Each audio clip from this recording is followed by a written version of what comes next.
My name is Aaron. You know, Moses' brother. The guy who was asked to speak for him to Pharaoh because Moses has a stutter. That was 7 plagues ago. Since then, Egypt's gone through blood, frogs, wild animals, cattle disease, boils and hail. Now God tells us again, come to Pharaoh. Moses and we go to Pharaoh and tell him that if he doesn't let the Israelites go and worship God, a plague of locusts will come and eat away all the trees and crops in Egypt. Pharaoh says he'll let the Israelites go and worship, but only the men, not the women or children or cows. But this isn't good enough. It has to be all of us, and we need the cows to sacrifice. So sure enough, the locusts come and cover up the whole land in a thick, black, cloudy swarm.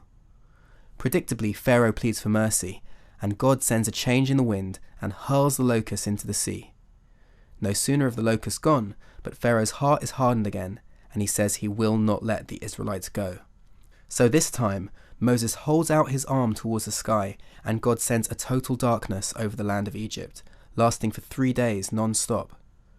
Now Pharaoh can't take much more of this. He promises Moses that the Israelites can go and worship God, women and children too. Only the cows need to stay behind. Still, Moses stands up tall and tells me to say to Pharaoh, "Not only must you provide us with Egyptian cattle for our sacrifices, but our own cows are coming too, because we won't know what we're going to sacrifice until we get there." And again, Pharaoh gets angry and his heart gets hard. He screams at Moses to get out.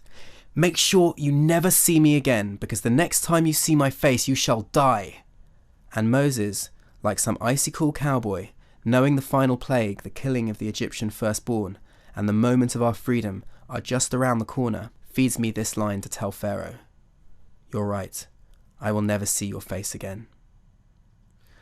Moses seems to have changed a lot since God first told him to tell the Israelites they were going to leave Egypt. He seemed scared then and came up with all kinds of excuses like his stutter and the possibility that the people wouldn't listen to him. And now he's getting smart with Pharaoh, the most powerful person in the whole of Egypt. Truth is, we're still both afraid. We're just better at doing what we have to do anyway. And that's why God has kept saying to us, come to Pharaoh. Come, not leave or go, which is after all what we're about to do, go and leave Egypt. Pharaoh is at the top of the heap of everything that's bad about Egypt. The slavery and the cruelty, the inequality and the oppression. In his system, he's worshipped like a god. So I don't think it's surprising we feel scared when we have to enter his palace. When God says to Moses and me, come to Pharaoh, not only is he saying, you need to come up close to stand up to Pharaoh, he's also calling to us from right inside that place. He's saying, if you're afraid, don't worry, because I'm here with you too. It makes me realize Pharaoh is not a god, and he's not a monster either. He's just a human being who forgot what it means to be a human being. It's like God is calling to us from Pharaoh's divine core, his human essence, where the capacity to do good or evil comes from. God is already there. That's also why, as we leave Egypt, or wherever we go actually, it's like coming home.